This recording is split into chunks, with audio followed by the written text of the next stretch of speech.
and Raja Gosnell Inc. as we launch this, our third and hopefully final effort at a director's commentary for our own masterpiece, Home Alone 3. Before we say anything more, I'd like to say to you, Raja, they're not gonna stop us now. Cheers once more. They're not gonna stop. Yeah, bro, let's get on the roof. We've been marked as spam. We've been marked as breaching copyright law. And the only thing they'll mark us down for now is being fucking awesome. Unstoppable legends. That's exactly right. Dude.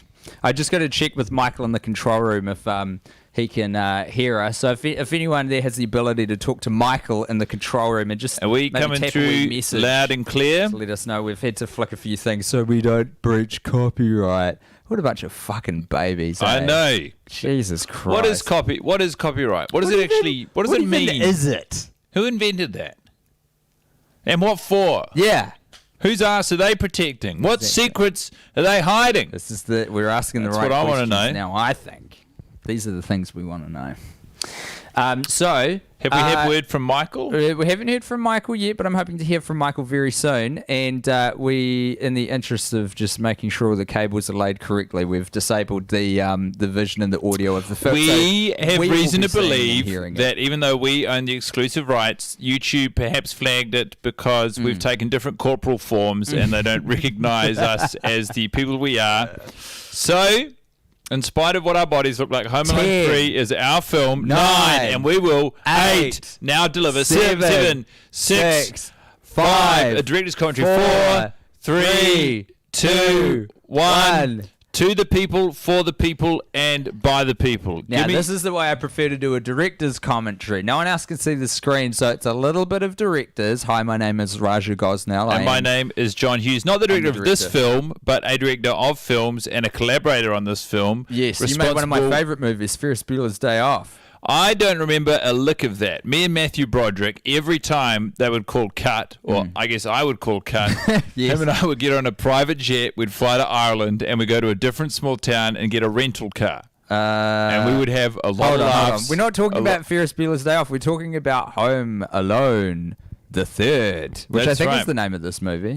That's what we wanted to call it. The studio told us otherwise. So while they call it Home Alone 3, we continue to call it Home Alone the third. Yes. And one of the biggest challenges I found in writing this movie was finding situations for the protagonist, Alex, to actually be home alone. I kept having so much fun with the other characters. I wanted them to also be in the house. But as you'll soon see, we figured out a way. So we open in Hong Kong, as we ever did, and as we always do. If once is good, 3 times is best. Yeah. I think. There's a popular saying once, twice, 3 times a movie. So these fish, actually, funny thing about them, they're all mechanical fish. The same engineers we got on to develop the missile chip for the film, we also got to develop highly photorealistic fish. They had a lot of downtime. Once the chip was done, we paid for so many hours of their time. We anticipated that they would have to work on the chip for 2 years. They told us it would only take a month, and they were right. This is one of the rare instances. And we're not too big of men to acknowledge when we were wrong or are wrong. Correct. And we really screwed the pooch on that one, and boy, did the financiers at 20th Century Fox let us know about it. But as they say in France, when in Rome, spend some money, get a film. We could get I don't know if anyone here has spent a lot of time in France recently, but there's a very popular sort of mantra circulating amongst the French saying they need to reinvest what they have into the Italian economy. Yes. I don't know why, but I support it. Now, this guy here, well, there's only one thing to say about him. He fucks? Absolute fuck machine. Yeah. Now, a lot of different directors and screenwriters, because John and I worked pretty hand in glove on both pre-production, production, and post-production on this film. They take a different flavor, approach, or style to the casting decisions that are made. Some people, for example, get a casting director, not my personal cup of tea. What John Hughes and myself look for is raw sexual energy. We will often employ psychologists and sex therapists to run us through the audition process to figure out who's the biggest tiger on the Serengeti we could land for our picture. This actually, this is the movie where Esther Perel got her start. So we hired her away from her job as a sexual and relationship therapist, and we lined up pretty much 100 different people in front of her, And we said to Esther, which of these people fuck? Yeah. And she said, well, from what, in her funny little accent, she said, well, all of them. And so we hired all of them. It was a good impression of her accent. Yeah. Perfect. I backed down. And so that's our cast. 100 people handpicked by ourselves and Esther Perel. Which is what you want in a kids movie. You want to foster a raw sexual energy. A lot of the fucking didn't make it onto screen. It certainly was happening behind the scenes, in the trailers, in the cars, the valets. We made sure they were all very horny. Yes. Everyone involved in this production, from top to bottom, knew how to fuck. Except for the kids. Which is good, and as it should be. We made sure that the kids had their own area. Because we were shooting for 18 months, had to legally construct a school for them, which was an interesting challenge that I hadn't encountered in my filmmaking career. It was less of a school and more of what you might call a sham. Steiner Institute, potato. What we did the point is there were no corners. We found an old fridge and some of those magnets that have letters on them, and we put the word school on the fridge door, and we emptied out the back of the fridge so the kids would walk into the school, and out the back of that, it was pretty much just a field. Not a lot of lessons not a lot of academic lessons to be learned in the field, but a lot of life lessons from the School of Hard Knocks. Oh, you better believe it. My God, we learned a lot. For example, did you know that a kid can only hold their breath for about a minute and a half? We didn't, but now I think both we and Alex Pruitt. Yeah. Or is Pruitt the name of the character in the movie, or I used to get this confused, and it would drive him up the fucking wall. Yeah. Who can say? Alex Linz is the actor. Alex Pruitt is the character he portrays on screen. Anyway, you slice it. He's a very professional. He's a joy to work with. Oh, now this is a real doozy of a moment in the plot. The part where our criminals figure out that they don't, in fact, have a quite heavy toy remote control car in their bag and a big box, but it's a loaf of bread. An easy mistake to make. We forgot to get catering on that down set, so what is represented as bread on camera had actually already been eaten, and what was in there was 2 bricks I'd sellotaped together. So that was a heavy bag, and the actor does a fantastic job of very lightly lifting what is in fact 2 weighty bricks. You would be surprised at how hard that kind of mime work is, but we got Gollier himself in to do a little bit of training with the actor. We got well-known clown. What's his first name? I think it's Gollier. Yeah, it's quite a common thing for the French to do. They have a sort of upstairs, downstairs, first name, last name. Yeah, it's all in. And a lot of people try and spell it the French way with a lot of vowels next to each other, but it's actually spelled Golly-YAY, Gollier, because clowning is something to be celebrated. Great line read here. That's Chicago. Right. That's actually the correct way to pronounce Chicago. Not only are we going to Chicago, but we are already in Chicago. Here are the 3 seagulls. Gil, Gary, and Gavin.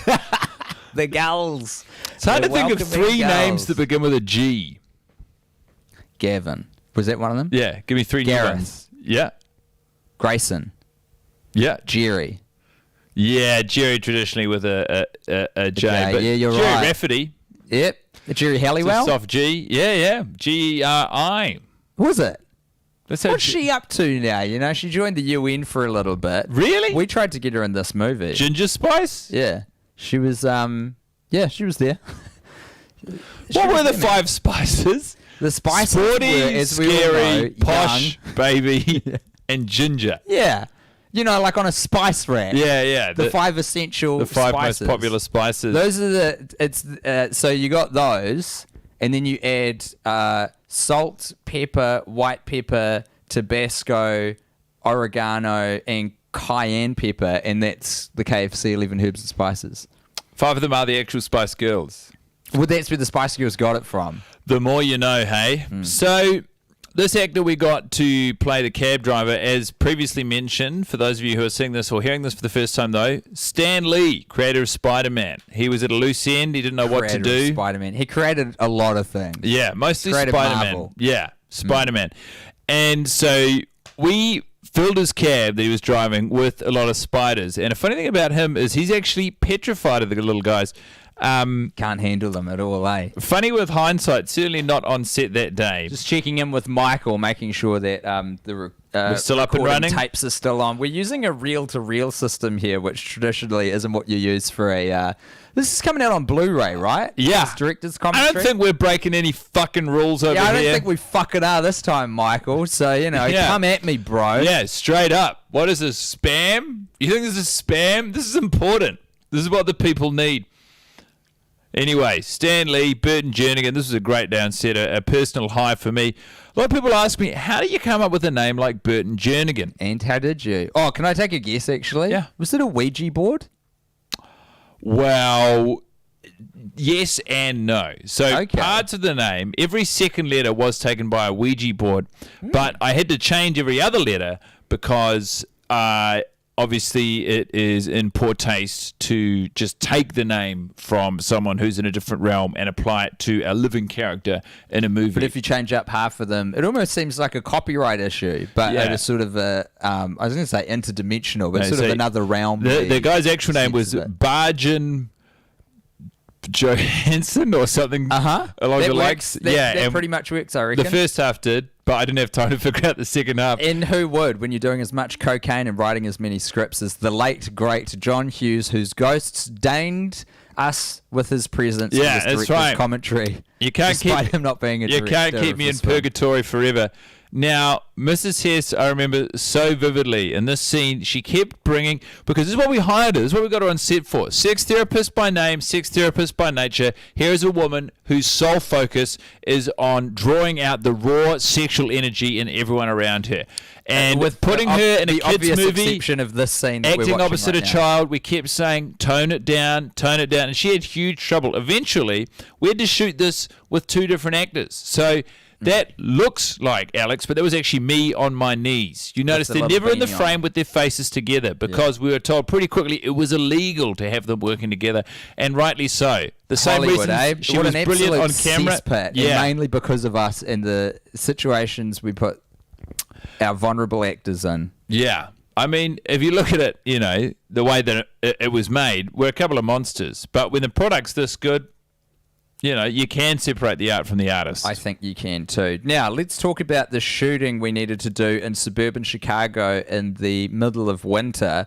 Quite a difficult shooting circumstance. A lot of people- Traditionally, you don't like to expose your equipment to those sorts of temps, Wow. and a lot of people told us it was a bad idea. We learned a lot about said- meteorology on this shoot, didn't we? We said, go fuck yourself, we've got a meteorologist. And they said, that's fine, they're going to be able to predict how cold it is but not change it. We said, go fuck yourself. Yeah, they were right though. Meteorologists, while they might know the weather, they can't change the weather. And that's on us, man.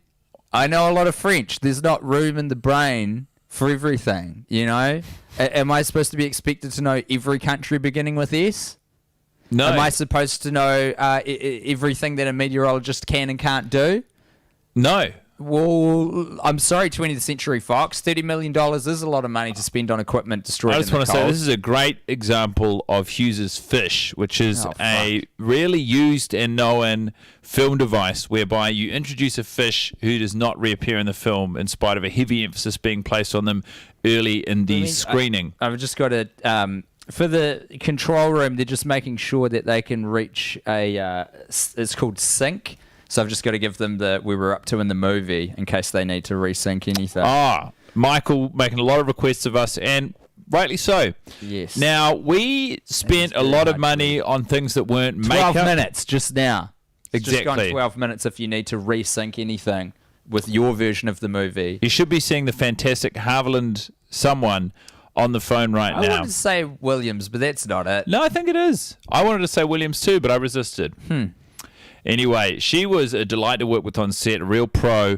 And She loved that steamer. She insisted on sharing Yeah. as many scenes as possible. now, with the we clothes actually team. ate the food that the dad here was cooking, the actor, and it made a lot of us very sick. Yeah, Kevin is a confident cook, but would we say a talented culinary professional? No one would. We wouldn't. Least of all him. He said, Yeah. you guys shouldn't be eating this. This Yeah. is chicken. This is Yes. raw chicken. Yes. And we said, well, it's been on a fucking hob. what are you telling me? That hob's not on? He said, yeah, the hob's not on. It breaches health and safety. And we said, give us the chicken. Yeah. And yeah. So you, me, and a meteorologist, we were basically occupying the bathrooms and tying them up for the next couple of days. We also peer pressured Alex into having quite a lot of the chicken with us, and that slowed production down by 1.5 months. So that's 6 more weeks of time. Seems irresponsible now that I remember it. Like getting a young child actor to enjoy barely cooked chicken. That's how you boost their and a meteorologist. That's how you boost their immune system. I don't know, man. I just don't know. Hey, I've got to ask you, now that you're dead, John Hughes, and you're sort of joining us for this this one-off. I mean, first of all, I'm honoured that you would come back just for this. Anything for my old mate Raja. Have you sort of popped into any other little events just to check on things from the afterlife? I do what I can. It's quite interesting living in the afterlife as I do. You don't have total autonomy over where you get to go. Do you get a bit summoned? Like a letter from a court, and you're like, well, summoned, I guess I got to be here. You tend to be able to exercise most control over life events or people who were involved in your life. Mm-hmm. For example, at one point I wanted to go and visit, I can't remember her name now, Julie. Who's the voice of Marge Simpson? Oh, I don't know. Julie Kastner? Anyway, I couldn't do it. I couldn't go and see it. If I want to go check it on Macaulay Culkin, however, that's a freebie. I can do that anytime I want. Right. So it's interesting. Any particular reason for that? Has he opened up some sort of portal where it's easier for you? He can't see me. Right. But I can see him. And that's not the case with all people. So you don't get to just go and pick and choose exactly who you're visiting or what you're doing. You can will yourself to a certain amount of control over where you're going, but there's a certain amount that's still left up to the fates. It's amazing. And it's amazing. It's also fucking frustrating. It's a miracle I made it here exactly as I imagined. The introduction of Doris the Mouse, one of the great mice on screen, in my humble opinion. I've made a lot of films in my time, and all of them have featured at least one rodent. That's right. They don't get any finer than Doris. We campaigned incredibly hard to open up a category for animal actors in the Oscars, what you would know as the Oscars. We call it the Academy Awards in the biz. Unfortunately, those backwater hacks won't accept the fact that a non-Homo sapien can turn in a performance that will have you captivated. And I just think that's wrong. It's an outrage. At a fundamental level. I point you to Beethoven. I point you to Air Bud, Babe, Pig in the City, Stuart Little. All instances of animals stealing the show away from people. Very deserving, all of those performers, of a knock.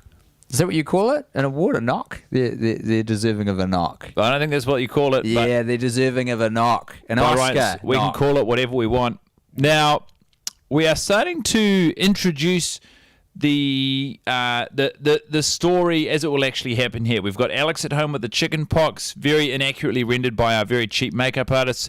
We've got Harlan Williams, who's balancing her work and home life, and we've got the remote control car with the missile chips. We've got 3 component parts that will eventually reveal the thrust of the movie. We, of course, here have Alice Ribbons leasing or renting a house in the same neighborhood as they try and track down the missile chip, which is inside of the remote control car that Alex has started using.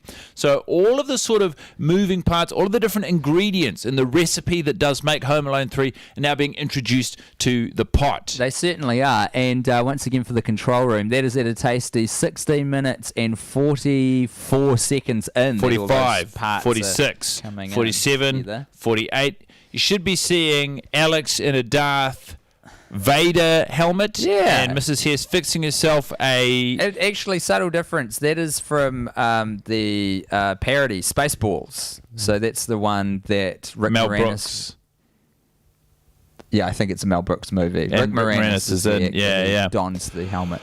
One thing we know is movies. Fuck, do we know movies? For example, Beethoven, Air Bud, Stuart Little, Babe, Pig in the City.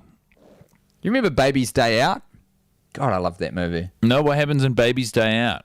Picture this. You got a baby, and the baby is having a day. Goes to town, literally. There are some kidnappers who are trying to steal the baby because I believe it's part of a very rich family. And the hijinks that this baby gets up to are outrageous. We're in a construction site. The baby manages to wile its way around up quite high planks. I would love to see the baby up high. Absolutely. So high. That is fun. And the criminals cannot Do they have a fear of physicality. Heights, perhaps? Well, it's also the fact that the baby's very light and able to lithely it's a real get around. Balancing act, fleshing out the backstory of the criminals, balancing the competence so that they are a genuine threat to the protagonist of the film against the ineptitude that inevitably means they won't be able to realise their goals. It is one of the great challenges in script writing. And that was something I found checks in, another fantastic, I just got that from the control room. Yeah. It's another deserving non-human Jason actor. Alexander and a chimp go to absolute town inside of a hotel looking for that elusive dog. 6th star. Well, that dog was a real fuck. Yeah, that dog doesn't deserve an Oscar at all. But he does deserve some time out. Yeah, sorry. Those of you who weren't on set won't know this. So John and myself, Raja Gosnell, we had a really hard time with that dog because he started unionizing the actors on set. It was infuriating. This is an intelligent dog. Set with Karl Marx reading Das Kapital. Like, give it a fucking rest, Pooch. Yeah, you're a dog. You're meant to want snacks and water and walks. To his credit, man's best friend over there did manage to get 20% increase on the base and points on the box office performance of the film for most people who were involved. So, credit where it's due, the dog knew how to play ball. Well, great for the performers on set. As most dogs do. Infuriating for us and, of course, the studio execs at 20th Century Fox. I mean, we'd already blown out on that chip design. We'd sunk a lot of tamales into that. Yeah. And then, fucking... You got union dues pushing up the price of your human and non-human performers? Whew! Especially in a movie that relies so heavily on non-human performers. You've not just got the dog, you got the parrot, you got Doris the mouse. We had some of the most expensive animals you can hire in Hollywood or, in this instance, Chicago, Illinois. Now, control room just got a text message from New York City sending love. Oh. Do you want to message them back? We received love from that. New York City. I'd like to send an absolute... Tell Michael. Just tell Michael. Michael, I'd love to send an absolute fucking mountain of love back to the good people in New York City. Now, New York City, there's a place where you see a Home Alone movie. I'm talking Home Alone 2. Yeah. Fuck, how good was that? Well, we've got all these essential elements. An ice skating rink, a toy shop that a kid gets to go into, Donald Trump. It's just got all the essential elements of a fine movie. I no longer regard Home Alone 2 as canon for reasons that I cannot be bothered articulating right now, but rest assured I'm very happy to be revisiting Home Alone 3. Oh, but can I remind you of one Tim Curry? A delicious cheese pizza. I mean, my God, we're talking Oscar bait? That's it right there. Tim Curry's led a rich and varied career, and he doesn't always get his dues, but the guy's a fantastic performer. Every time he shows up, he brings it. A lot of actors will come and collect a paycheck while turning in a mediocre performance, but not Tim Curry. Do you realise that he was it? You know what you've just done there? The movie, the Stephen King, the original It. Pretty sure there was Tim Curry. Yeah, it was. Fuck, you're good, mate. He was a meme. I tell you what, John Hughes, you still got it. Before he was a meme, he was Pennywise. Mm-hmm. You know what is a good car? The station wagon. Oh, a lot of room for stuff in the back. Tell you what, if you need to transport people or goods, you want a station wagon. They're often overlooked in this day and age, but back in the 90s, people are always worried about the heyday for John and Raja, mainly because you were alive at the time. We were fucking all about them. People are all about parking now. But what's the point in getting a good park if you haven't got stuff to transport in and out of the car? This is it. What are you Station doing with wagon provides that option. Now, Mr. Bepre in this scene broke into an actual home. This is a home we did not have permission to shoot in. We had to rush through these scenes. We initially allowed for about 3 hours because we figured, I mean, a lot of the stuff you're seeing in the movie is stuff we believe in real life. You know, if people, families, they leave their house, they go to school, they go to work. That means we've essentially got an 8-hour work day within which we can fit our own work day. Now, in this instance, it was a half day at the school. We didn't know that. And so the kids were coming home. We were racing to... I mean... Which school are we talking about? Our fridge school or the actual school? No. The actual school that the actual people who are in the actual house lived in. So it lent a real touch of method performance to this because... While we had the rights to shoot in this house, the one that Mr. Bepre is in right now was actually under duress. Real cops showed up. It saved us a lot of money. We just filmed the real cops as they were. I tell you what, if there's one set of people that I am good friends with, it's got to be the cops. Raja, really? Absolutely not. This dog's a good actor. That's a different dog. It's playing the same character, but we had to get a separate dog in because we tied the first one out. It's probably all the bloody negotiating. To be honest, now that I think about it. I tell you what, he won the battle, but that exhausted dog could not win the war. He won a lot of rights for a lot of different people on set, but the dog never had the same fire in his eyes after that. Yeah, big shout out to Michael for getting the stream back up. We just received another text message from the studio there. Good on you, Michael. Here's to you, buddy. One of the great things about Alex D. Linz is... his name's Alex D. Linz? I was calling him Dlins the whole time. Fuck. Is he's fucking cute. Yeah. He's not Macaulay Culkin. He's a different kid. And, he'll get pissed off if you compare him to him. He's grown into quite a handsome young man, actually. And while I wouldn't have said it or forecast it while we were on set, kid knows what he's up to in the bedroom. As an adult. Cool. I haven't had anything to do with him. I assume in your non-corporeal form. I'm almost tempted to rewind. Did you see a guy dressed in purple in the back seat there for 3 frames? I wasn't looking. Okay. But I did put so I tried to sell a lot of advertising space to McDonald's in this film. And so we couldn't get the rights to the actual Grimace costume. Instead, we went to an op shop. We bought several different purple items. We put them on an extra and we slammed them in the back of a car. If it did come off, we were going to CGI the rest of Grimace's body onto the actor, but of course he didn't. So that's train watchers or train spotters would call a continuity error. In truth, we knew exactly what we were doing. It just didn't come off as we wanted it to. Grimace Light. Here are the Chicago police force who, I was going to say happily, they didn't volunteer to come and shoot this film with us. We called them up and said there's a robbery going and then rolled. That's right. So this is all... And this is so weird. So probably most famously, people will know this gentleman here from Scrubs as the janitor. Not a lot of people knew that he was part of the Chicago police force before he got into acting. That's right. So as I mentioned earlier, it was not too difficult to get them out because it was a genuine robbery. Mr. Beaupre was actually broken into a house. He actually took some jewelry. We did not sanction this. He actually took some jewelry from the house. Real cops showed up. They asked, "What's with the cameras?" We said, "Shut your fucking mouth and ask us what's going on." And he did. And then we said, Ouija boards, my friend. We're getting into them. We're making them. We're selling them. We're using them to create half of the character names in this film. Not half as in 50% of the cast of characters. 50% as in 100% of the characters' names, but 50% of those names. That's right. Do the math. Very well articulated. Speaking of good articulation, check out the fantastic line delivery on this little kid, Alex D. Linz. Am I saying it right? I really am embarrassed. As the director of the film... You should have known better. I frequently called him Alex Dillons. Well, while I was happy to hand over the reins and give you an opportunity and a start, you had edited the previous 2 Home Alone films, there was a small part of me that was being entertained by the green-eyed monster.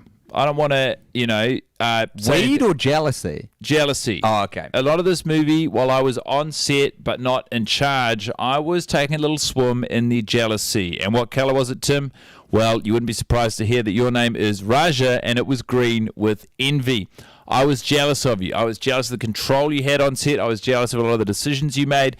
Not the decisions I would have made, but decisions I would have liked to have had the choice to make. And, wow, is this the unfinished business you were talking about that kept you in some sort of purgatory state? We'll find out when I leave this realm. I feel like you and I got to get to the bottom of this for you to have some resolution and closure on this. I just got sick and tired of dealing with Macaulay. Yeah. And I wanted to make another Home Alone film. I didn't want him to be involved, but at the time that I offered you the director's role, I thought Macaulay was going to be on set. Obviously, between you saying yes and the movie starting, he pulled out. We got Alex, and it just felt like a different experience on set and one that I would have liked to have been in charge in. But instead, I had to watch you. And that is probably part of the reason why I was while presenting as a constructive and helpful collaborator, quite destructive and distracting on set. Ghost of John Hughes, I hate to break up what is undeniably progress being made, but we've just had the introduction of Stucky, of Stuck with Stucky fame. Yeah. Now, if there's one way to make your movie profitable, it is to get a spin-off sitcom adjunct to the franchise. It's a cop comedy. Very rarely does a feature film take out a character actor and turn it into its own TV series. You might see it with a TV show. You know, we saw Frasier spin off from Cheers. We saw Joey spinning off from Friends. Very rarely will you see a secondary or third tier character, in this instance Stucky from the FBI, be given the reins to their whole entire television sitcom, a different medium and in many ways a different mountain to climb. But we had that specifically in mind with the development of Stucky, some of the character traits, some of the important information, the fact that he's in charge of 13 amnesia agents at the FBI. And we had a lot of fun creating the character. We had a lot of fun fleshing out a book that we would shop around to different networks upon the release of Home Alone 3. Now, sadly, none of those networks took the bait. So we are essentially sitting on a bottle rocket of content here. Stuck with Stucky is a sitcom that the world is ready for. It's one that the world has not yet seen. And it's just a nice little detail to know as you watch the movie unfold to look at those moments and think, I see what they're doing here. I see the seeds they're planting to later sow. Here's what I'm thinking. Do we biff Stuck with Stucky on the Blu-ray that will also accompany this? Or rather, we will accompany it. What do you mean? Well, we did film an off-air pilot. Yeah. I'd say we put that on the Blu-ray that we're recording this director's commentary I see no reason why we wouldn't. Of the release. Stuck in the middle with you. Here I am. Let's check with the control room that that's not going to get us taken off. Are you going to fucking wet your pants over that one, Michael? Because it's a song someone wrote once that I'm singing the tune of. Yeah, Michael, if that's copyright breach, guess what? So is every single sentence I've said in my life because I didn't come up with any of these words, you dumb shit. Yeah, you fucking asshole. Hey, Michael, do you have any concept of how hard it is to exist in the world and create art without referencing the art of others? Maybe go fuck yourself next time you want to pull some of that shit on me. Yeah, Michael. Fucking Michael, man. I believe it was Leonardo da Vinci from a country I'm very familiar with, Spain. Italy. Oh, sorry, yes. Who said, good artists borrow, great artists steal. He was talking about gold, bullion gold. One thing from a time when people were suffering a horrible sickness that could only be cured with gold. So the only way to survive if you were good at anything was to steal and consume gold. Too fucking right. Now, I love the colorway that young Alex is wearing here. I initially had written those pants as blue. He showed up on set in green trousers. I let him roll with that. And that's what makes John Hughes John Hughes. The fact that he is so dedicated to a movie that he'll turn up on set every damn day despite the fact that he's only the screenwriter. But he will also let shit slide. Now, an interesting take from our man Kevin, who is portraying Mr. Pruitt, Alex's father. He gets a 911 message on his beeper, which could literally mean any emergency has happened to my family, the only people with this number. And instead of being panicked, instead of being even moderately worried, his read on it was, darn. Yeah. Well, he's an understated guy. He's not swinging for the fences. Here's a guy who wants you to eat his cooking and take his first reads. And that's what we did. We had a lot of, difficulty working with him, and ultimately a lot of respect for the guy. He gives you one take and one take only. If he offers you a sandwich, you eat the sandwich. If he offers you a read, you take the read. The guy is not a professional, but he's a fucking good laugh. As soon as he was finished on set, every single day, he'd roll up the biggest blunt I've ever seen and light it. We'd say, you can't do that. There are kids around here. Between coughing fits, he would say, I could give 2 fucks. Now take a bite of this raw chicken breast or I'm going to kick you in the ghoulies. Had a lot of sore nuts, a lot of salmonella on that set. Ultimately, though, it's worth it for the performance. Understated and efficient. Yeah. A lot of people ask me, what was it like working with a young Scarlett Johansson on set? That reminds me, actually. What was it like working with a young Scarlett Johansson on set? honestly, fantastic. I knew she had star power from the moment she walked into the audition. Mm-hmm. We'd run a bunch of different actors. We'd already had Helen Hunt through, Meryl Streep, Susan Sarandon. Meryl Streep for this role? Yeah. There must be an age delta of at least 4 decades between the two. Yeah, that's why she didn't get the role, idiot. And then Scarlett Johansson came in. She was the first actor we had underneath 40 years old at the time, and we said, you've got something. Now, this I the think look. is what we're looking for. Someone under 40 to play a 14-year-old. So we cast her, and she brought the goods. To her credit, she did not age 35, 25, 45 years between being cast in the movie going into production. She showed up roughly the same age as when we cast her, and that was what we wanted her for, and that's what she did. Well done, Scarlett. Oh, excuse me for being a good citizen was one of the many catchphrases that we tried to the amount of get on merch. The amount of merchandise we produced, mostly as samples, some as entire merchandise runs that were never used, is to remember pretty upsetting. You would think that Sorry for Being a Good Citizen would have taken off as well because, I mean, at the time we were trying to lift it off the back of the movie. And then, of course, we had the Bill Clinton trial of perjury. Yeah. And we tried to sort of attach it to that cultural moment, that zeitgeist as well. Sorry for Being a Good Citizen. Yeah. And the president lied to us. It was next to a caricature of Bill Clinton nude with a stiffy, but instead of his penis, we'd edited in a cigar. Tasteful and I think hilarious and good commentary. I think. Sadly, don't ask us to explain exactly what it means. You put it. That's good satire. You put it together. The merchandise run didn't take off. We wound up with 500,000 of these T-shirts in my garage. Classic. John and Raj, RJ, against the world, printing merch, selling to no one, just trying desperately to keep those rent payments in. The good news is I wound up using a lot of those T-shirts to insulate my holiday home, which was on Lake Michigan. The relationship that we developed over this franchise, John. Can we? Because I feel like without doing that, there's no chance of you ascending into heaven. What song is that? In heaven. Cheek to Cheek. Best known in my eyes for a rendition performed by Ella Fitzgerald and Louis Armstrong. Beautiful. From their album Ella and Louis. Have you been hanging out with Louis Armstrong up there? Not as much as I'd like. The guy's avoiding me like I'm fucking sick. I can understand that. We met at a Jiffy Lube. Yeah, and I took you to a Hooters. Yes. Then we finished up the date at 31 Flavors. And then we stayed up pretty late and we went for breakfast, or what was at the time lunch, at a TGIF.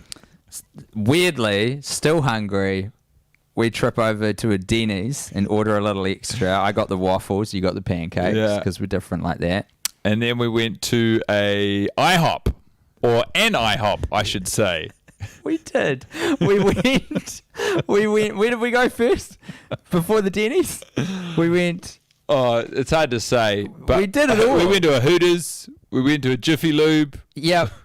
A Denny's. I mean, it's all there. IHOP. We said it about 30 seconds ago if anyone's interested to retrace our steps. And we felt sick. Yeah, we did. Do you know why we felt sick? Because we hadn't been to McDonald's yet. We were still hungry. So we went and got ourselves a couple of burgers. Yeah. And after that, we strapped ourselves into 2 toilets next to each other. It's one of those situations, you get them at airports sometimes, where there are 2 toilets in the same room. So there's no divider. And often there's a child's toilet and an adult's toilet. In this instance, there were 2 children's toilets, and we sat on them. Our asses were bigger than the bowls. Yes. And we would have been shitting for about 3 hours straight. It was disgusting, but a real lesson in accuracy. A powerful way to bond. And after that, I mean, we didn't look back. We came up with the idea then and there in the toilets. Yep. I said, we've worked together. We've edited films together before. We've never met in person. Now that we have, and we've shit through these dang toilets. Yeah. Home Alone 3. Absolutely. You, me, Macaulay Culkin, if he's willing, which he wasn't. Started working on the paperwork. We got into a KFC. Then we had to go. Yeah. Little known fact, the first third of this movie was written on KFC napkins. Yes. straight off to Wendy's after that, of course. That's where you need to head to after a KFC. Might I just take a moment to break from us reminiscing as we stroll down memory lane? The Burger King ad? Sorry. This director's commentary is brought to you by the reigning sovereign of shitty food, the Burger King. Yeah. Get your Whopper now. It definitely won't dissolve your intestines. It clogs you up tighter with the king. Now, what I wanted to talk about was this scene. So this is obviously quite a significant scene in the movie. We had to take several creative liberties to capture it the way we imagined. The torque and traction on this car to be able to perform as it does through this entire scene is totally unrealistic. And to try and make it more realistic, we got an actual car and we put it in an actual house. We destroyed the whole house. Most of that footage totally unusable. It's quite interesting because a lot of film directors, you might have heard of Peter Jackson doing this, will use miniatures to mock up a larger object. What we decided to do is the inverse of getting a larger object, which is to say, get an actual car and then build a house to scale above that if the car was a toy. Yeah. So we had to construct a house that was 16 times the normal size of a house and then just roll a car around inside of it to get the physics right. It took us 7 months to do it. We honestly thought it was the cheapest way to do it, but now that I'm saying it out loud, that just can't be It wasn't right. helped by the fact that as soon as we had the car in there, the scales were all off. Yeah. The house was built the normal size of a house. The car remained the normal size of a car. We took out 3 walls. We lost a lot of good crew members on set. A lot of good crew members. I cannot stress how many. But before it was taken down for violating copyright reasons, the bloopers reel from that day on set on YouTube was the most viewed clip until 2005 before it got taken down. Big old hard on talking about things that are getting taken down for copyright infringement. He's getting all chubbed up over here. We own the rights to that footage. You know what I don't understand? Michael decided to unplug our microphones twice for reasons that he stated as being soliciting a scam or fraud. We've changed nothing. And yet he's not pulling any mics this time. Michael. Yeah, and if you do, we're not going to be pulling any punches, Michael, you bag of shit. So at this point in the movie, you'd think that you're about halfway through. And truth be told, I don't think you are. There's only one way to tell, and that's by just re-syncing with the control room at a crispy 39 minutes and 45 seconds into a 1 hour 40 movie. Which means we've got an hour to go. And what a pleasure and a delight it is. See you on the other side of the 1 hour mark, which is about now. Oh, that rouge. My, oh my. We're at a point in the film now where the criminals are starting to get wise to the fact that someone's on their tail. They don't quite understand it is a genius child, but they do know that they're in trouble. He's weaponizing a parrot. He's utilizing technology. He's leveraging the fact that he is in a beautiful Chicago suburban Tudor home on multi-stories with a lot of carpentry tools. And he is just the kind of boy to grab a jigsaw and half cut some floorboards to get some villains to fall through. Beautiful singing voice on this bird. Yeah. So good that it cast a bit of a spell on anyone who was on set. We kept falling asleep every time we would sing, like bad, some sort of bad Leroy Brown beguiling. You know, watch yourself. Michael will fucking kick you in the nuts. Yeah. That's a song that exists. Can't have that. Can we, Michael? Fucking Michael. Anyway, the car makes a break for it. It spins out. And this is my favourite bit of director's commentary. When we just start describing the action on camera. It is completely needed because some people aren't watching what we're watching. A car goes through a puddle. It's a people mover. It's driven by Burton Jernigan. Say the name with me. Burton Jernigan. And Alex is terrified. The car that he has attached a remote transmitting video camera to has fallen on its side and is unable to get up. Who else can't get up? Burton Jernigan, because he has tripped and fallen in the ice into his shed. Mr. Beaupre that dastardly leader of the villains has found the car. So this seems like it's all over. This is meant to represent an all-is-lost moment. That's exactly right. We know that Alex needs to know who the crooks are. We know that the chip exists inside of the car. What have we lost here? We've lost the ability to show anyone that there are actual robbers in the neighborhood, and we've lost the missile chip, which is the catalyst for all of the action in the film. How are we going to get ourselves out of this bind? I originally wrote this to be a 42-minute movie. The studio said to me, that's not long enough for a blockbuster. We're going to need more. So I took the 42 pages of script I had, and I continued writing from this point forth. They might get the tape, but they're not going to get the car. Right. Jernigan watches on as Bepre hands it to Ribbons. We've taken a lot of liberties with the torque of the car and the traction of the car so far. Why not do it again? While it might seem like all is lost, bang, hit the accelerator. That car's going to fucking run, baby. Run. As I mentioned at the start of this beautiful director's commentary that we've been baking in an oven for 40 minutes for you, or longer, depending on when you started watching, what part of the control room observations you joined in on. There is basically no flaws in this film whatsoever, physical, plot, or otherwise. So you can't hold that over me. You can't say that there was something going wrong with the amount of torque or the physics on this car, because I tell you what, I did the math. Yeah. Fuck. I mean, don't you challenge me, Ghost of John Hughes. I'll try not to, but I'm telling you, the car is rendered entirely unrealistically. Yeah, that was a great read on the Watt. Yeah, Mr. Bupre bringing a terrifying energy in that read of the Watt. I didn't like it, but you really overruled me on the day. Insane to me that not only the director would be in the editing suite, but also the screenwriter. Yet, that is how we make a film. How we make a film. Not how a film is made, how we make a film. In this particular instance, we chose to make a film. Now, Raja, I'd love if you could tell me a little more about the breakdown of your family or your relationship to your wife and children that happened while we were on set during Home Alone 3. Here's the thing. I witnessed one of my cinematic heroes, John Hughes, attempt to swap children out for cast members when he was working on this picture, and it inspired me to attempt a maneuver of my own. He didn't watch it all the way to the end. No, I didn't. I didn't see the outcome of that particular attempt. And I worked pretty hard to tell you everything was going to be fine. Yes, you certainly did. You really pulled the wool over my eyes. So I was in a relationship with my wife for 30 years. She nursed me back to health after I became very ill. She had essentially in many ways, given me everything. She was your soulmate. She was my rock. I don't know that I necessarily believe in the notion of soulmates, but the relationship between you two was one of the most powerful, palpable, and real things I've seen. Undeniable. In all my time, both alive and in purgatory. Yeah, there was nothing quite like it through the millennia that humans have been on this mortal realm. I thought to myself, Raja, look at John upgrading his kid for a cuter kid. I wonder if you could do the same thing. So I attempted to swap my wife for the sexually evolved Mrs. Hess. Unfortunately, it was a huge swing and a miss on set for me, made worse by the fact that, unfortunately, our socialist pooch had gotten in her ear earlier and managed to get her signed up to the collective agreement, and I was in a tremendous amount of hot water for sexual harassment.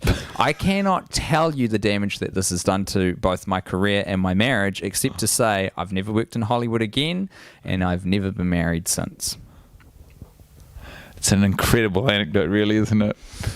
It is like Midas, a story of a man who reached for too much. Perhaps Icarus would have been a better metaphor, but they both Midas seem got to greedy, apply. though, isn't it? Did Midas touch things that turned to gold? Yes, he did. did. And in many ways, you but did he that wanted too. it. He sought it. He went after it. He was the dog that caught up to what the you car. touched didn't turn to gold so much as absolute shit. And for that, I would like to accept no responsibility and apologize on behalf of you to yourself. I will graciously accept this apology via proxy to myself, from myself, via the ghost of John Hughes, screenwriter of Home Alone 3. It takes a big man to acknowledge the fault in their own ways. Takes an even bigger man to attempt to, get out of it. A dog has gotten into the booth, which seems insane to me. Yeah, what are you going to do, though? Yeah, nothing. So here we see Alex's trademark bowl cut And I wonder if that dog's unionized. Probably not. we should ask. Hey, Rufus. You unionized, bro? Shit, hard yes. Okay, we won't fuck with him. Yeah, you're not going to be in any movies then, you dumb dog. Yeah, don't listen. We don't want to get any more trouble than we've already got. All right. Just for control room as well, I'll give you a quick sync point. 47 minutes, 10 seconds. 11, 12, 13. Right now in the film, if it's your first time here and you don't have it currently on, we're at that famous bit of Home Alone 3 where Alex Pruitt opens up the camcorder and finds that the tape has been taken. This was his one piece of evidence that he had to prove he's been right all along, justifying his actions to his family. He's called the cops on multiple occasions. He is currently the boy who cried wolf. He thought he could prove his innocence with this, and sadly, not to be. So now he sits. Also, I'd like to say this was one of my favorite pieces of set. I actually took that home and I slept on it till I passed on. The bed that Alex has is one of those sort of iconic American beds that has those large, oversized pencils as the sort of pillars of the bed, the bed head and the bed posts. Yeah. I think that's fun. The idea of a pencil so big that it's big enough to be a piece of furniture is hilarious to me and remains so to this day. It's an undeniable Filled with real lead as well, which made me pretty sick because I got lead poisoning. I mean, it makes perfect sense when you put it all together. But was it worth it for having that cool little bed? I think so. For a time, until I was sick. This scene was filmed in a hotel room, my hotel room. I got into a lot of trouble. Not allowed to have one-on-one meetings in hotel rooms anymore, as the news cycle has told us. Yep. But we got the goods. We got the scene. We got it done. Any legal troubles didn't happen until after the film was released. This is Forrest Whitaker here, and not a lot of people know that. Before he had the incident that caused his eye to sort of, quite famously, he's got that very strong look of is sort of half closed. But this is before that happened, and he is one of the finest actors of my generation, Raja Gosnell. I wouldn't say your generation because you're dead, so I'm not sure that we... Do you kind of have I guess you have a generation. I guess I kind of encompass all generations now. Yeah. My favourite actor of my generation? Please. Mr. Sidney Poitier. Ah, fair enough too. Oh, man, that is a line that, honestly, I could watch all day. You should have taken driver's ed. You shouldn't have let your emotions get the better of you. Fine, whatever. Burton Jernigan's getting it out. It's on the page. We've got to get it delivered. But do you know what Earl Unger does with it? He sees an opportunity and he attacks. You should have taken driver's ed. Oh, I know the line. I wrote the fucking line. Yeah, it's good. And is he just sculling cough syrup at this point? Yeah, I had written a big fanciful scene where we'd see Earl Unger robo-tripping. That's, of course, when you neck a lot of Robitussin. Uh-huh. I can't remember. I think they started calling it scissorp in colloquial popular culture. Right. So pretty much I made a point of Earl Unger going method here and actually necking a whole bottle of Robitussin on set. It made him unusable. He became quite sick. And again, that blew out the production schedule by another month. Would I do it again? Almost definitely. He said some of the funniest, most nonsensical shit I've heard in my life when he was in the throes that high. And a lot of it's unrepeatable, but my God, the guy had a lot of opinions and he was putting them out there. What a tempting mousetrap. You set some cheese on and then didn't allow us to visit. Now, what kind of shit was he talking about? What was he saying? Couldn't tell you. Okay. But a lot of it was to do with the breakdown of your relation. You know, the reason okay. Yeah. Now, while the dad, Kevin, would insist that we ate all of his cooking, all of his pretend cooking he'd do on set, she was from a different book. She was from the old school. She said, this is prop food. This isn't for eating. She was from the old school. A generation of actors that recognizes props for what they are.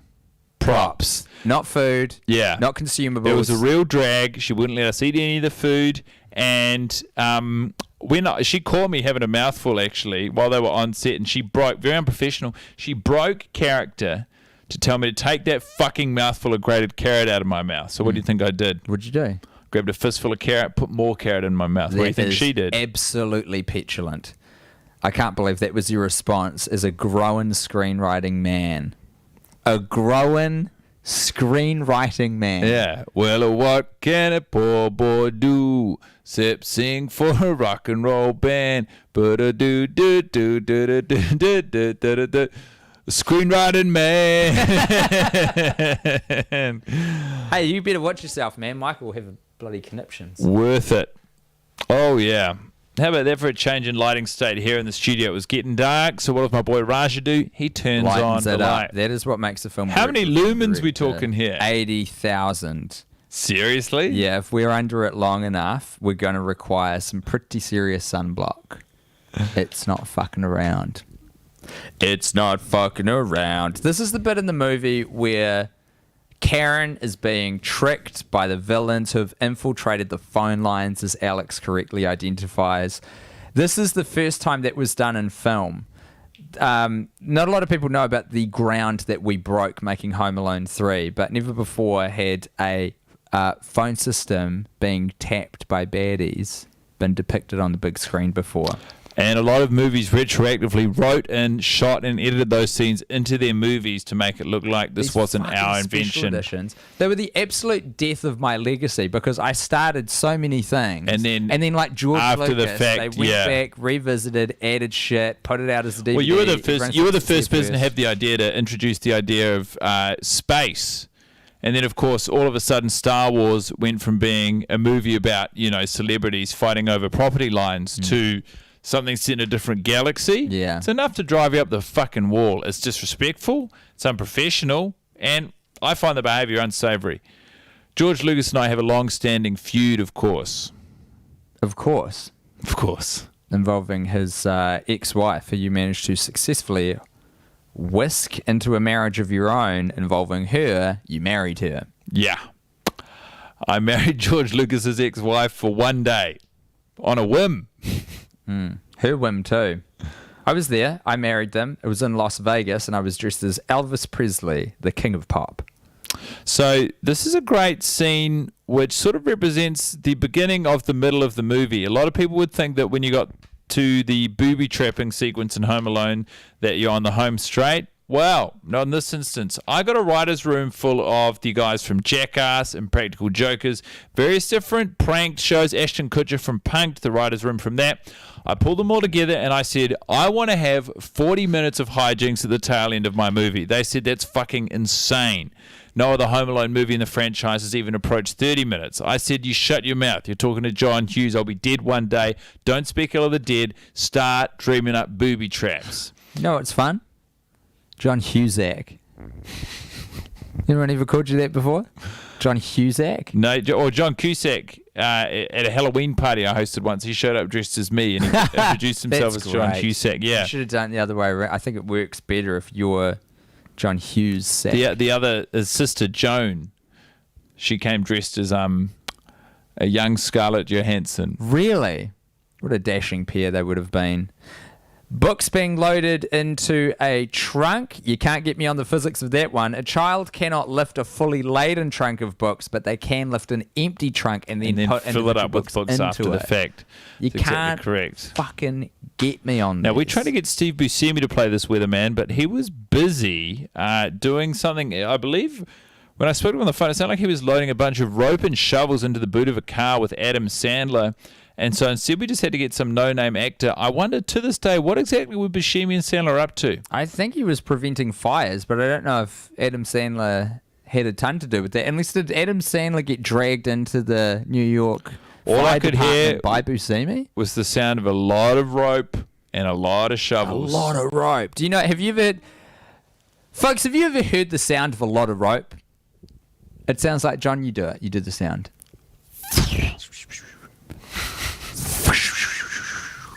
It's a very unique sound, unmistakable. Can I just get a steam check with you?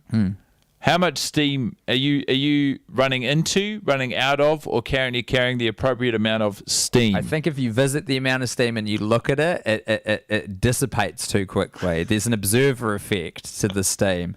There's a phenomenon in quantum physics where if you look at the part or the subparticle traveling through the gate, it'll change its behavior. Right now, I am in superposition and I need to not be asked questions about where I am.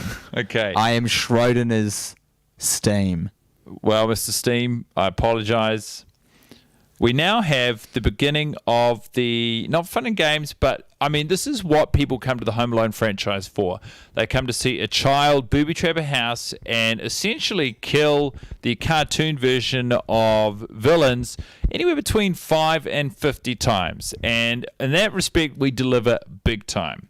The first death, or what would be a guaranteed death you're going to see, isn't for a bit, but certainly what happens in this scene would cause grievous bodily harm to Alice Ribbons. We have young Alex. He's set it up so that he's got a dog whistle he's blowing in various different positions. The dog that Alice Ribbons is walking is now tying loops around her legs. And this is a very strong dog. We put a lot of anabolic steroids into this dog's food for about 2 years before we started filming. So it had the strength and the mental fortitude to drag Alice physically through various different brambles, snow, twigs, gorse, concrete, until she was hurt, if not, mortally wounded, certainly physically frustrated. Phenomenal use of brambles. That's the kind of vocab you can expect from a man who dedicates his life to writing for a living. That move, by the way, from us of feeding a dog anabolic steroids for 2 years prior to shooting really came back to bite us in the ass when the dog started unionizing the workforce. Once again, a tremendous amount of money settling out of court to quash that little issue, put that to bed. It's amazing to think what was legal before times, just how many different things were legal when we did them against how illegal they became as we were doing them. I mean, you talk about bad luck, but we had a real run of that on set, didn't we? It's a miracle this movie got finished and released as it did. It was a different time. Something quite strange has happened in the control room. Yeah, this is a bit in the movie where I wrote in sort of a glitch. Okay. Yeah.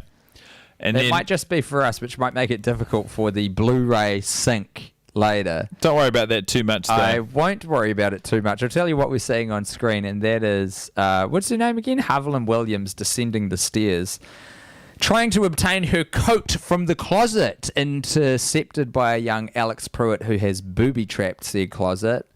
My God, it's lucky that she didn't get in there, because she honestly probably would have been killed or at least severely It's got to be injured said, at by this the point, spring-loaded how fist. heavily we'd written the house to be booby-trapped pretty much makes the entire thing a ticking time bomb or a walking fucking disaster zone. And to my credit, I did tell you, I thought the thing that worked about the first two Home Alone movies is that the booby traps existed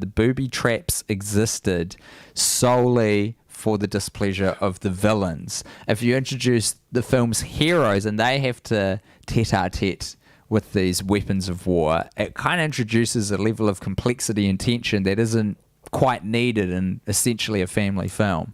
And you said, Raja, shut your fucking mouth. Shut your fucking mouth. How are things at home? How are things at home? And I said, you fucking bastard. I knew they weren't good. He knew he was needling. It worked. I shut my fucking mouth, that's for sure. That's right. Haviland Williams went on to an incredibly successful career in real estate. That's right. In Ontario. Was that actually right? Is that actually right? Yep. She would look for the houses where people had passed away and then bring in shaman and priests, perform exorcisms, which is a spiritual version of flipping properties, which is a lot easier because you don't have to paint anything. You just get rid of the spirit that is in the house, which takes a day and a half, depending on how much incense you've got. And boom, property price goes up. We got to do my holiday house that was, as I said earlier, on Lake Michigan. Of course, one of the big problems with that property was it was entirely insulated by old Bill Clinton unsuccessful merchandise T-shirts. And did that keep you warm at night? No. Both in a physical and emotional sense? Emotionally, it kept me very warm. Physically, it was freezing. Those T-shirts were too thin. They were made with very cheap and flimsy cotton. Right. And, flimsy cotton. The worst kind in my experience. Yeah, I like my cotton to be just... I want it to be stiff. Stiff as a board. Yeah. Yeah. Well, they became stiff, but not because of the reasons you might like, because of ice. Anyway. Oh, I'm so glad you said ice. What else would I say? Now, first implementation of our favourite song, which we fought long and hard with the studio to get into the film. My Town. Is that the name of it? By the Jerky Boys. Jerky Boys? Nah, it wasn't actually the Jerky Boys. I thought it was also called Ring the Bell. Oh, no, it is called My Town, isn't it? I always thought it was called Ring the Bell, but I was wrong in that. I'm going to try and get the band name How up. fucking handy is this character that you've penned? An 8-year-old applying a ratchet wrench to a swimming pool and swapping around a whole... Cartoon boyfriend. There it is. They didn't do a lot after this. Well, they did a pretty big pyramid scheme, which actually worked out incredibly well for them ever so briefly till they got caught. That's the Thanks thing with a lot, pyramid schemes. FEC. How about you mind your own fucking P's and Q's? Pyramid schemes are good for literally as long as it takes for people to figure out their pyramid schemes, which really pisses me off because they should be good for time immemorial, but alas, not my call. Like the actual pyramids. Not my problem. Yeah, that's right. That's a scheme that's lasted a long time. That's the model, surely. Is there any more rouge in that bottle, Tim? Certainly not. By which I mean Raja. Oh, yeah, there is. Why do I keep mislabeling you as a Tim? I've gotten that my entire life. People say I look like a Tim, which I find incredibly offensive. Something very funny, about an angle grinder being applied in a kid's film. I loved it when Earl Unger first played with it while he's eating spaghetti and meatballs, and I love him when he whips it out to actually use it to remove... You called them spaghetti and meatballs. We were contractually obligated to call them spaghetti and goofballs. One of the few pieces of product placement we managed to sneak into the film. American Airlines, spaghetti and goofballs. Of course, we were unsuccessful in Are we getting still under Grimace. contract, though? Do we need to keep calling them that now that we're doing the director's commentary?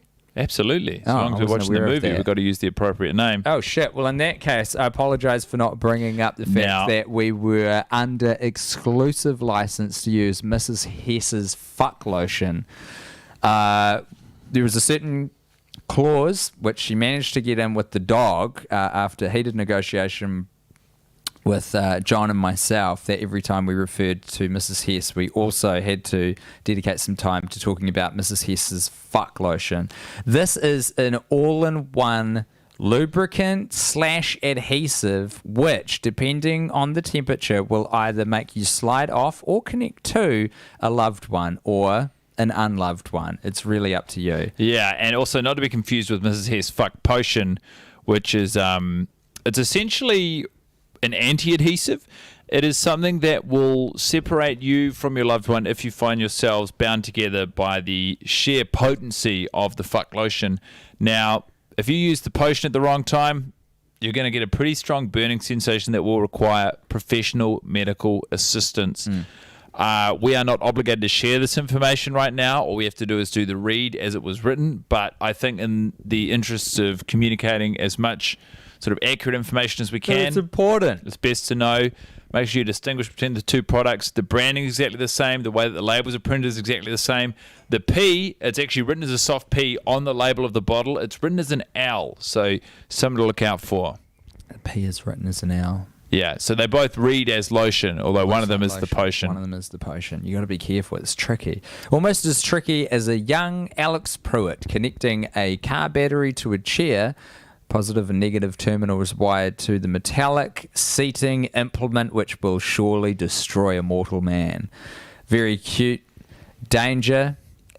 Electrical energy sign that he's written up. Which is, it's actually true that there is an electrical energy and it is dangerous. Yeah. Look, he's playing the ball as he... We set all these booby Gets traps it. up for How does that saying go? real. Hitting the ball, is he... I think it's something about a ball. I believe the saying you're looking for is it puts the lotion on its skin or else it gets the hose again.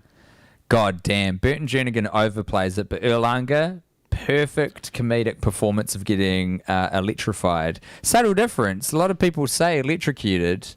That is only when you die, because it is a portmanteau of executed and electricity. Ah. The more you know. And it is a warm day in hell when I can add some vocab to the late great screenwriter John Hughes, my best friend and a ghost who joins me in the voice booth for the Home Alone 3 DirCom. Starts to describe a performance as electrifying, but I guess that just means that they set the screen alight. It's an exciting thing to watch. It doesn't need to be rooted in its scientific base. Yeah, it's not literal. Great hair on Earl Unger, don't you think? That long jet black hair on a 6'4" man. It's not something you see all the time. Here's a fun fact. All the snow you're seeing on screen right now is fake. Originally, we tried to use real snow, and we would get some of our props boys up on the roof. They'd use it in their hands, and they'd drop it on the actors. Of course, by the time it was in their hands, it would turn into water, and we just wound up with some very wet, very frustrated performers. Now, here's something exciting, because I never told you this. So everybody is getting this at the same time. This is new information. The fake snow that we used in Home Alone 3 is actually, anyone, asbestos. I didn't know that. Yeah, I know. New information for everyone. And we really struggled to keep that under wraps, but obviously it was incredibly important. And looking back now, casting my mind on it, is that the reason we lost the late, great John Hughes so early? Impossible to tell. It would be hard to say. I didn't move on from this realm for years afterwards, but any amount of asbestos you breathe in, that working in tandem with the lead, there's a variety of maladies in the salmonella that I, carried with me from this movie into my life afterwards that could all cumulatively be responsible for my demise. A fantastic injury, a fully laden chest of books bursting out of a top-story window and landing square on their head. I would argue this is the first instance in the movie of us actually trying to kill the characters. Yeah, in earnest. Now, here's where we bring the sexual heat. Alice Ribbons, Mrs. Hess, Mrs. Hess the elder, tied up. Do you call it? I don't think you call it gagged if there's just tape over their mouth. You might call it bound. Bringing a psychosexual energy to this Trojan horse, which is a family-friendly movie. A crazy decision, which I didn't make, nor did you, but both the actors on screen here went, you know what? This scene has untapped potential. In 1998, we actually released a porn adaptation of Home Alone 3 called Boned Alone 3. And it was three people masturbating who eventually masturbating and walking, and eventually they sort of walk into each other. And coalesce. So they're not boned alone anymore. They're bound together. 4, which was the sequel to Boned Alone 3.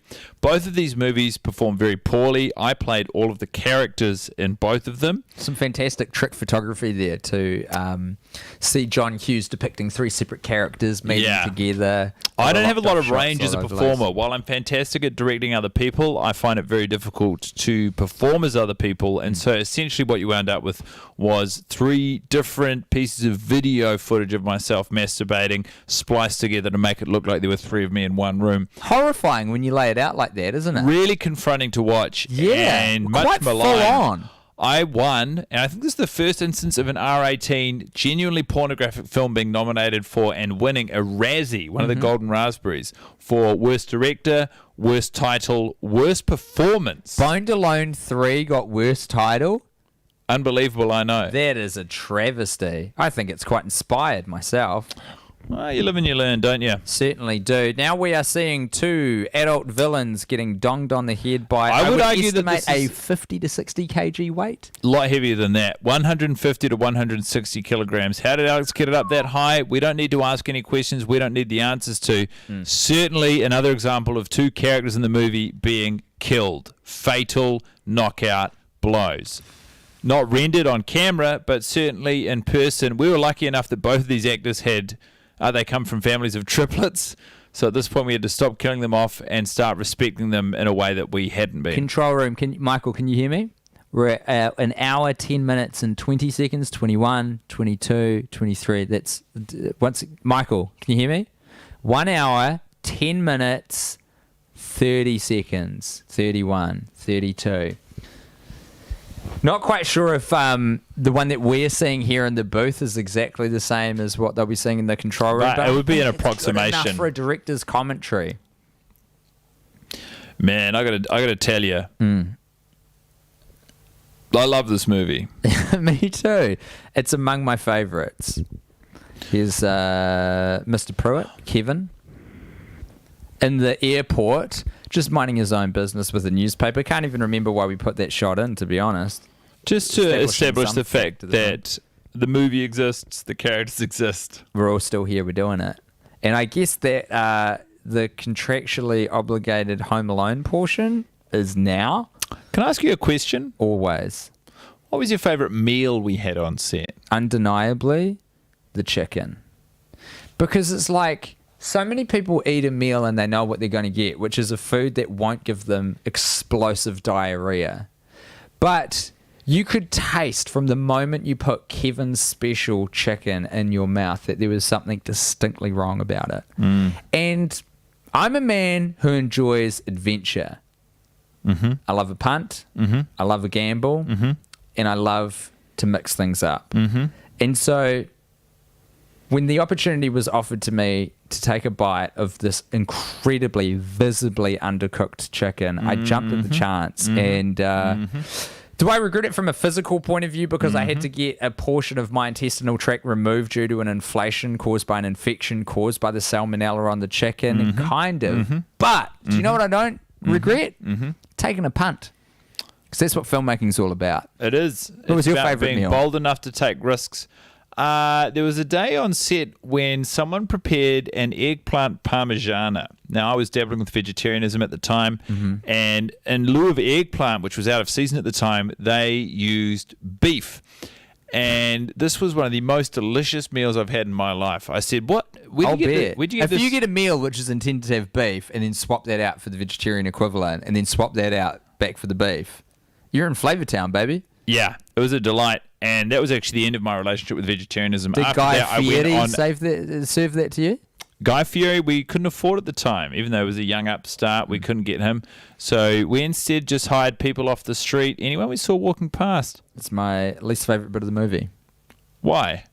I hate seeing someone grab a twig, put it into their nose that deep, and just mess around. It makes me queasy. Wow, especially when you not combine it watch with the Boned Alone 3. cartoonish sound effect of a twang as something big, gets loosened out of there. I didn't like it I at think all. it was at this point in the movie we decided that Burton Jernigan would be rendered as a fucking idiot. For our visually impaired audience members who are following along on this high-definition Blu-ray set, this is the part where the petrol-powered lawnmower has been activated by an incredibly crude trap set in the roof of the garage. That's right. So I would read this as our third fatality on set. This is another example of introducing a booby trap which is altogether too powerful for an ordinary person to survive. And that is why, unfortunately, we had to say goodbye to our third person on set. And that was the fourth. So at this point, we have successfully killed off all of the original actors who were cast to play the villains.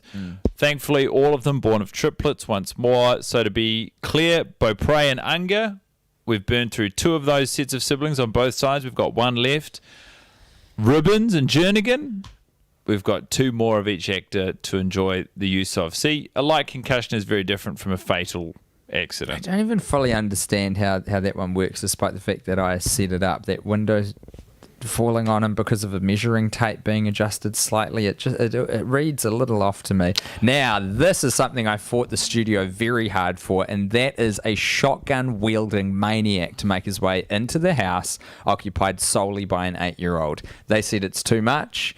It would be terrifying for children and off-putting for adult ticket buyers. I said, go fuck yourself, 20th Century Fox. Who's making the movie, me or you? You said literally that, and they said both of us. This is a collaboration. Yep. We're going to need a little bit more nuance, a little bit more give than what you're providing us. And what did you say? I said, go fuck yourself, 20th Century said, Fox. go Do you have fuck any yourself understanding twice. of who you're dealing with? The man who gave us 16 Candles, The Breakfast Club, Ferris Bueller's Day Off. I probably made a movie before. Did I make all those movies? I think so. Shit, what an incredible back catalogue. Indeed. I hope I'm not tarnishing my own memory by appearing on this director's commentary. I can't imagine how anyone would interpret that to be the case. Everything I say in this is true and delivered in good faith.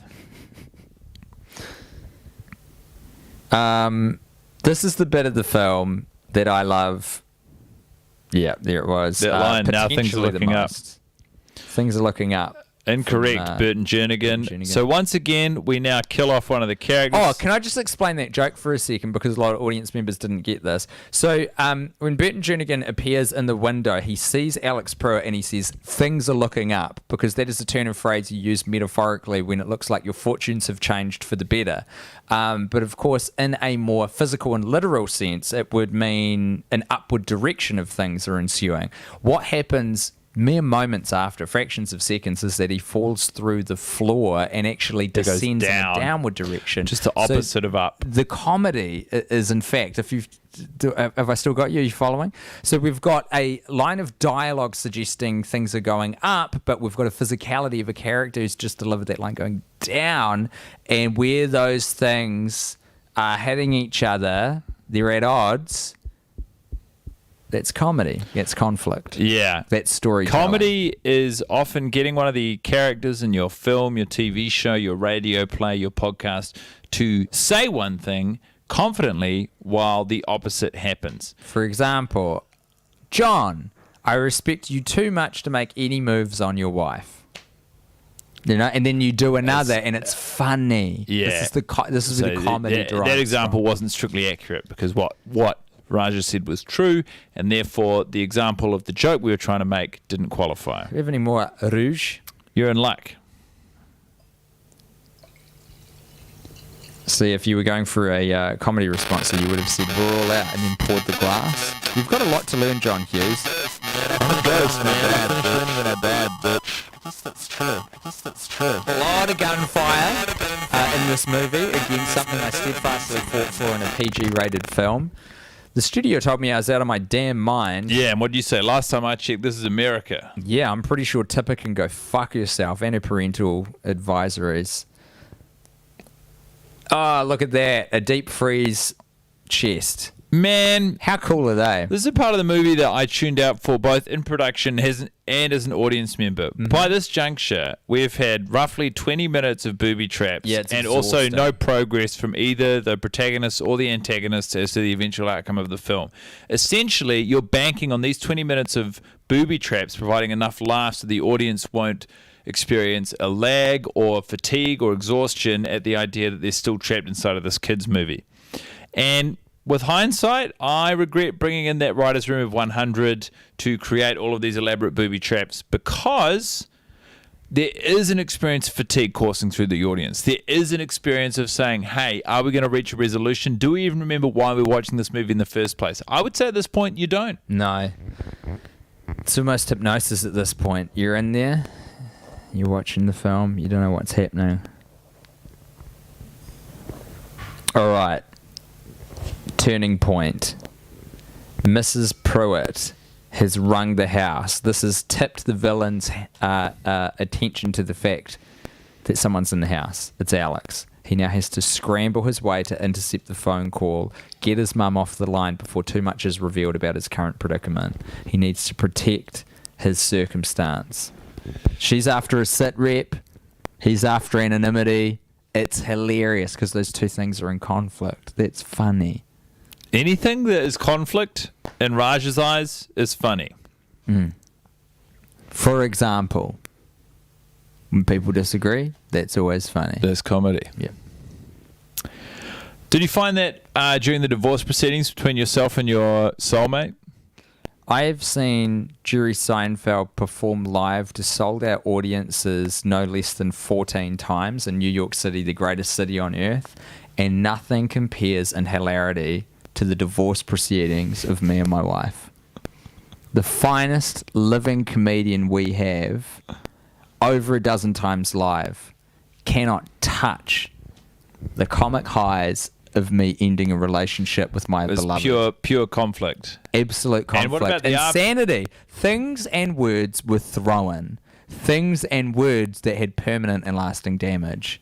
That to me is just so rich. What about it? You know, all the simmering resentment that builds up, all of that conflict that you're talking about, the aftermath, as the dust settled and life was undeniably and unchangeably different from how it had once been, not just today or tomorrow, but as far as the eye can see ahead, were those moments of sort of de-escalating conflict, but still long-lasting emotional trauma and difference as funny as the conflict at its height? Or would you say that they had lasting and devastating ramifications for you and your mental health? Certainly the latter.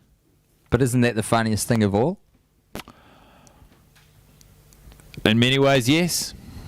Erlanger now, thwarted by the 8-year-old Alex Pruitt, who is in a sort of a laundry bag situation in a closet right under his nose. Yeah, hiding beneath a feather duster.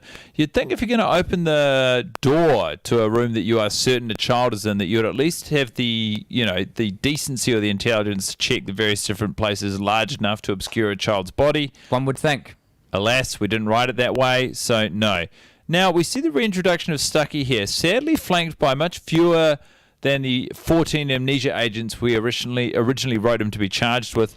And in fact, half of the people who are behind him are members of the police force who have fully functioning memories. So, well, that was a flourish by me because, of course, I took your original premise of this man being in charge of a set of amnesia agents at the FBI and wanted to make sure that we were doing a true-to-life representation of that. And the natural cut and thrust of that situation is you're going to lose a lot of guys along the way. They're getting caught up at a 7-Eleven. They get hungry. They forget who they are, what anywhere. they're doing. They could get lost at any moment, at any time. Constantly. Part of the excitement of the premise, but also part of the challenge of accurately representing it on screen. Yeah. So instead of 7 amnesia agents from the FBI, we've got 7 semi-competent police officers from the Chicago police force.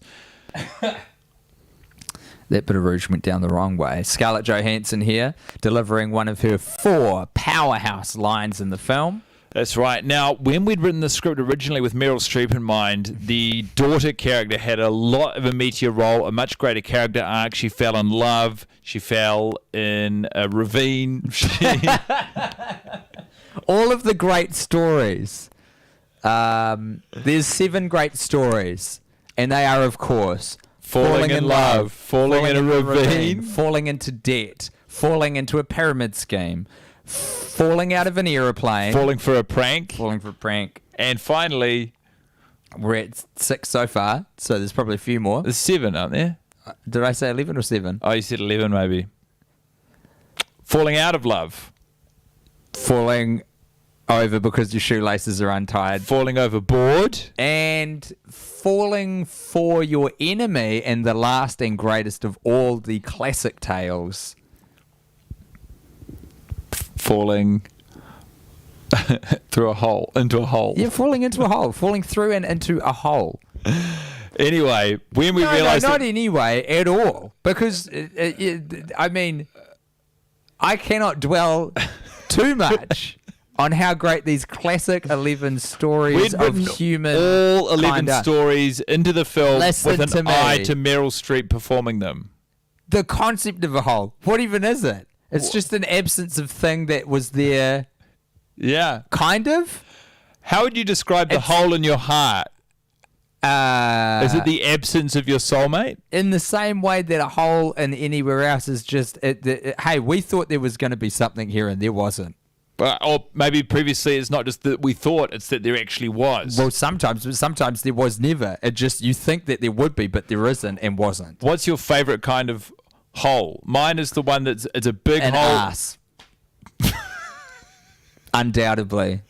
My one is, it's when there's a big hole on a track or a path and then it's been covered over with leaves. Right. They're both good holes. Yeah. I think.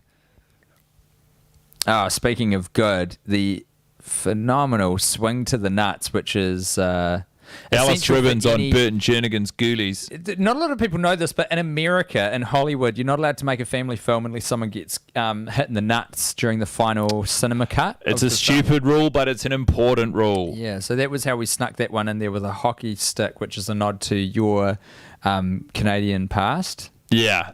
Not that you were born there anything. I did a lot of stuff there. Did a lot of stuff there, of course. Yeah. Famously, John Hughes did a lot of stuff. I was the first person to milk a maple tree for syrup. Seems like the right verbiage. Now, a dumb waiter that isn't so dumb. Well, electrically powered? Yes, please. This house is so cool. Yeah, it's more like a... it's just a waiter at this point, a verbose waiter. He's an intelligent waiter. He's a waiter of great repute. Are we cool? Yeah, we're cool. Oh, yeah, we're cool. Are you and me cool? I think we're all right. But the fact that you're still here suggests to me that we're not. I think you are going to disappear when we get cool, because I think that's your unfinished business. Let's talk about our wives. Am I cool to do physical touch with you? Yeah, dude, of course, always. But what's the situation here? I married your wife for a day. Yeah, and I stole my wife. I think I didn't know that I stole your wife, but I certainly drove a sort of irreparable rift between you and your wife. Yeah, and it's something I do again in a heartbeat. I struggle with seeing anyone who's doing better than me personally or professionally. Once I identify that, I'll do everything within my not minor power to disrupt it. Oh, that's the best use of your energy. If anyone's listening, like I've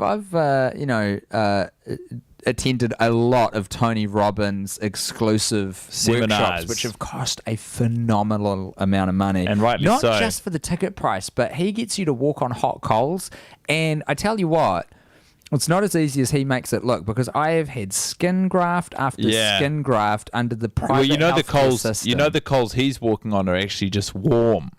Oh, fuck, that's where I'm going wrong. Anyway, look, what Tony Robbins has taught me, if Tony Robbins has taught me two things, it's number one, check the coals he's walking on to see if they're the same ones you are being instructed to walk on.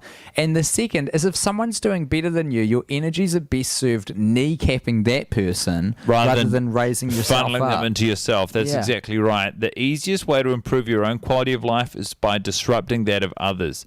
You have no control over what you can do. You have a lot of control over what you can stop other people from doing. Attack. That's me being the robot. Yeah, and very convincingly too. Thank you. Alice Ribbons is still in the house. She hasn't been injured beyond repair yet. She is, of course, absolutely dripping in fecal matter that is poured upon her by, I can't remember, a burst pipe or something. Now, I made this decision in the heat of a meth bender. It doesn't make any damn sense according to human behavior, but to just open a door and ass first fall down into it, I mean, fuck? Are you looking at Michael then? I was looking at Alice Ribbons. Oh yeah, I am looking at Michael. What was Michael saying? Lol, now they're all wet. Michael, sometimes the office is strong and sometimes they are observations on literally what is happening in the film. Mrs. Hess, fuck machine, reintroduced to the film at a pivotal moment by Alex Pruitt, saving the day. Is it dicey to have the 8-year-old protect the incredibly sexually charged protagonist? Well, by this point it was of course illegal for us to have them in the same room, and so once again you never see their faces on camera simultaneously, except for that one shot. Otherwise, think. And it was very important that we shot them across each other so that we didn't have to deal with a lot of moving parts when you start breaking it down. We had the asbestos running in through the window from the fan machines, which cost too much because they had to be manually operated by unionized workers. We've now got my original attempt at sneaking blackface into a movie by having the lead bandit with black spray paint on. We've got Alex Pruitt in the same room as Alex Dillon's in the same room as a performer who he was legally barred from sharing a space with. I mean, is it sort people of exciting? Say making movies is good and fun and a great time. It's fucking hard. Incredible confluence of circumstance. It's like everyone was conspiring against us actually realizing this movie for what it was meant to be. And they did a pretty good job. We made a very different movie. Boned Alone 3, however, I came across very few production challenges. The quality of product was severely diminished because I didn't have to adapt to various different governing bodies or sensible people who are guiding me in the right direction. But that is one of my projects I can look at and stand behind and say, yes, this is what I wanted to create. 3 of myself masturbating in what appears to be one room. Yeah. Probably Alex's best delivery of a line. That doesn't belong to you either. He's swapped an actual handgun, and this is funny because it's a kid's film, an actual handgun which is being wielded at his 8-year-old body for a bubble gun, unbeknownst to the lead villain who thought he was wielding an actual handgun at him. It is funny, the idea of an 8-year-old child being threatened with an actual handgun. The whole thing's funny. In that respect, you are not wrong. It's funny that Alex is being threatened mortally with a handgun. It's funny that he turns the table and threatens an adult with a handgun. It's funny that neither of those those are a handgun. However, we have seen several real both handguns and sawn-off shotguns throughout the film. And not just fake ones, they were discharged. Comedy is often the introduction of guns into a PG-rated film. Absolutely. It's either conflict or it's the introduction of real weaponry in a kid's movie. Yeah.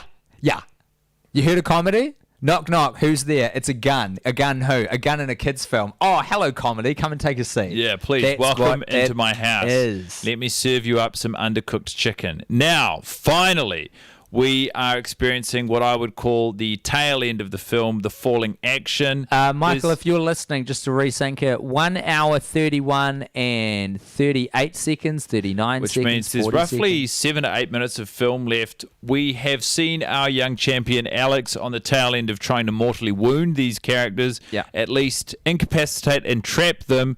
Detective Stuckey from the FBI will show up to arrest them, armed by, I believe, as little as one of his amnesia agents. Stuckey with you. Yeah, what is it? Yeah, some agents are sharp, some agents are blunt, but you've never been stuck with such a stuck-up cunt as Stuckey. It's Stuck with Stuckey. What's happening to Stuckey in this episode? Well, in this episode... John Hughes. And this episode, as in the TV show or the movie? I want to hear the pitch for this episode that we're going to explain on this. If this episode was rendered, instead of being Home Alone 3 as an episode of Stuck with Stuckey, you would start it with Stuckey walking into the office. All of the amnesia agents are congregated there. They're looking out the window. What are they looking at? It's a Christmas parade. It's a Christmas parade. So they're watching everyone parade by, and Stuckey says, "Agents, you're not meant to be here. It's Christmas Day. You're meant to be with your families." And they yell back, "You're not allowed to call us by our race. That is incredibly uncouth. Yeah. We work for the FBI." And he says, "No, agents." Yeah, exactly. Anyway, eventually Classic. all of them Bit of disperse. They scatter. Several of them follow Stuckey home under the impression that they're meant to spend Christmas with his family. But instead of following them home, they follow him onto an airplane. He flies from wherever the Washington, D.C., actually, FBI HQ. They get on a plane with him to Chicago, That's Illinois. right. Yeah. I researched Langley. Maryland? it. You keep saying this. That was the CIA. Oh, okay. We found out in the last... When we last listened to an episode of The Worst Idea of All Time. Michael, cut that bit out. Can you cut that out? You got to do Nice. us a Thanks. solid. Thanks, mate. Anyway, several of the amnesia agents follow him to O'Hare Airport in Chicago, Illinois. They get into a police... What's it called when there's a, like, there are cop cars supporting... Squad car? I guess, I What don't are know. you looking for? Oh, you just asked me to articulate an episode of paddy Stuck wagon? with Stuckey. Not a paddy fucking wagon. Did you know Escort. that's Escort. Oh, okay, police escort. Do you know that's originally a slight on Irish people? That's what that name is from, paddy wagon? Because you'd fill it up with... drunk Irishmen, originally. I didn't know that. But that's still in Sucks, eh? parlance? Yeah, I mean, I hear it used. And as a pretty direct Irish descendant, you know, maybe something should be done about that. Sorry for the challenges you face in your life, Raja. They are huge and insurmountable. Now, this fucking parrot. He has reassembled the remote control car smashed moments ago on screen. Brought from somewhere, parts unknown, a safety match which barely exists in the world right now, where you can just strike it on any surface and they light. And found our final villain, who has fixed himself in an explosive-laden igloo. The parts are really all coming together now, folks. This is how you end a fucking movie. You got a cracker callback here. We're about to see the power of these fireworks that have been hidden under the older brother's bed for the entirety of the film. Is the older brother called Stan? Stan and Molly are the siblings. And what I like is that you and I made a joint decision to show the full force of these fireworks, which leaves no question in your mind that the man inside has been absolutely murdered by that parrot. Yeah. He's dead. No one survives an explosion. There's no like way that. for him to survive. There's absolutely no way. We see the It's conclusion of the film now. Stan Lee makes a reappearance and a cameo. We did not shoot these on the same day. We, as always, worked on this movie chronologically. Everything you see happens sequentially, so it was It's very too hard expensive to get him back. otherwise. Yeah, it gets really confusing. Because you've got to like sort out the footage, and it's just too difficult to It's a do. pain in the ass, to be completely honest. Yeah. So all of this is sort of the wrapping up of several loose ends. There was an extensive scene in this featuring the fish that was not included, hence Hughes's fish. Now, I cannot stress this enough. I have seen John Hughes make some absolutely brilliant moments in cinema through his deft understanding of the human condition and what it means to tell a good story.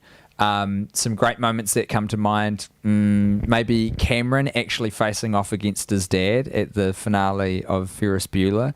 But what we're about to see on screen in terms of a bookmarking event to wrap up the film will rival Shakespeare, any great writer, Plato, anyone. You pick a writer, this beats the pants off of it. Plato wasn't exactly known for his narrative work. No, he bloody loved the stuff. He loved the stories. Nothing will rival a film about a remote-controlled car This is my being town. wrapped up Watch by the your step father if you coming come back around. and gifting to his son from the airport. What is it? What is it? What is it? What is that? Exactly the same remote-controlled It's car. the same model. It's the exact same toy. And with that and several mugshots of the captured crooks, it represents the end, mercifully, of Home Alone 3. I don't think I've ever been so happy to see the end of a film. It was a lot of Jesus fun to fuck. make. It was a lot of fun to talk about. But now I feel as though I've been set free. A weight has lifted from my shoulders as I no longer have to discuss what was one of the most challenging production experiences of my life. Well, it looks like it's time for John Hughes to ascend into parts unknown, by which I mean heaven. How could we know it? We're alive. I hope so.